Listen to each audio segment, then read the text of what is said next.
Assalamualaikum warahmatullahi wabarakatuh. Kembali lagi dengan saya Anissa Zakira. Pada video kali ini saya akan membahas tentang teknik pengumpulan data pada karya sastra yang diteliti dengan menggunakan pendekatan subjektif. Seperti yang kita ketahui, pendekatan subjektif itu mengkaji tentang kapan karya sastra itu dibuat dan peristiwa apa yang terjadi pada tahun itu atau pada saat itu. Jadi teknik pengumpulan data yang cocok menurut saya adalah teknik pengumpulan data secara studi pustaka dan dokumentasi.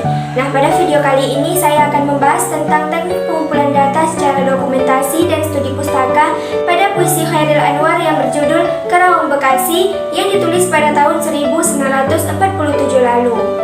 Karena puisi ini telah lama ditulis dan peristiwa Karawang Bekasi ini telah lama terjadi, jadi kita hanya bisa melihat di buku-buku, foto, atau dokumen-dokumen lain yang dibuat oleh orang-orang yang tahu tentang kejadian itu. Berikut adalah penerapan teknik pengumpulan data secara dokumentasi dan studi pustaka pada puisi Chairil Anwar yang berjudul Karawang Bekasi. Puisi ini ditulis pada tahun 1947 oleh Chairil. Karawang Bekasi merupakan karya besar yang terinspirasi dari peristiwa pembantaian Rawagede di Karawang. Peristiwa pembantaian Rawagede 9 Desember 1947 terjadi usai perang antara tentara Belanda dengan pejuang Indonesia di Bekasi. Berdasarkan cerita yang berkembang di masyarakat setempat dan sesuai dengan ingatan para pelaku sejarah yang masih hidup, tragedi Rawagede ini berawal dari gigihnya masyarakat Rawagede dalam menyembunyikan informasi keberadaan pejuang kemerdekaan pada waktu itu yang membuat tentara Belanda menjadi marah, sehingga terjadilah tragedi pembantaian tersebut.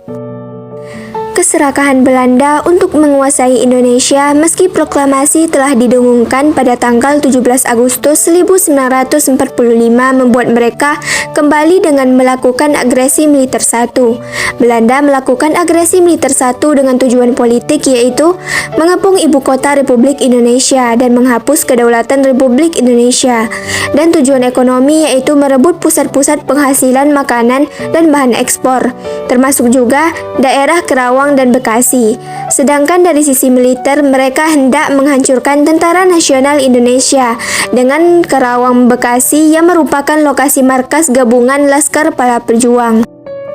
Persetujuan Linggarjati dan agresi militer Belanda I yang pada 25 Maret 1947. Persetujuan Linggarjati ditandatangani oleh pemerintah Republik Indonesia dan pemerintah Belanda di Jakarta. Belanda nampak jelas menggunakan taktik mengulur waktu untuk memperkuat angkatan perangnya di Indonesia dengan terus mendatangkan tentara dari Belanda. Persetujuan Linggarjati ini hanya berumur kurang dari 4 bulan karena dilanggar Belanda dengan melancarkan agresi militer yang dimulai tanggal 21 Juli 1947 dan menggunakan kode Operative Product.